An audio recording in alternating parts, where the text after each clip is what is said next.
Arctic पिघल रहा है और शायद पृथ्वी हमें वार्निंग दे रही है। 2026 में आर्कटिक की समुद्री बर्फ ने 47 साल का सबसे खतरनाक रिकॉर्ड तोड़ दिया।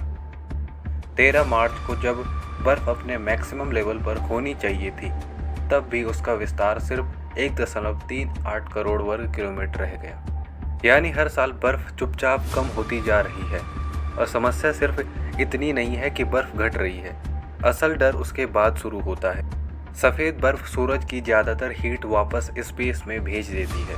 इसे कहते हैं अल्बीडो इफेक्ट। लेकिन वही बर्फ पिघलकर समुद्र बन जाती है तो गहरा समुद्र सूरज की गर्मी को सोखने लगता है। फिर समुद्र और गर्म होता है और बाकी बची बर्फ और तेज़ी से पिघलती है। यानी पृथ्वी खुद को और गर्म करने लगती है। इसके कारण एक डेंजरस फीडबैक लूप शुरू होता है। साइंटिस्ट अब कह रहे हैं कि अगले 10 सालों में आर्कटिक की गर्मियां लगभग बर्फ मुक्त हो सकती है और इसका असर सिर्फ पोलर बियर्स पर नहीं पड़ेगा। IITMs के अनुसार आर्कटिक वार्मिंग की वजह से इंडिया के मानसून पैटर्न बदल रहे हैं। अनसीजनल रेन्स, एक्सट्रीम फ्लड्स और खेती का अस्थिर होना, ये सब उसी जुड़ी हुई दुनिया के संकेत हैं।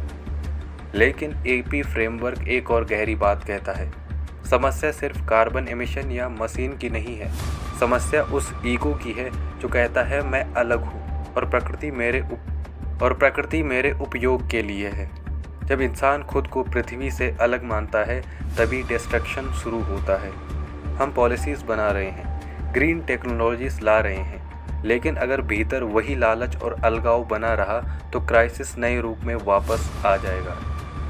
असली चेंज बाहर नहीं, भीतर शुरू होता है। जब इंसान खुद को प्रकृति से अलग मानता है, तभी विनाश शुरू होता है और शायद अब पृथ्वी अपनी कीमत दिखा रही।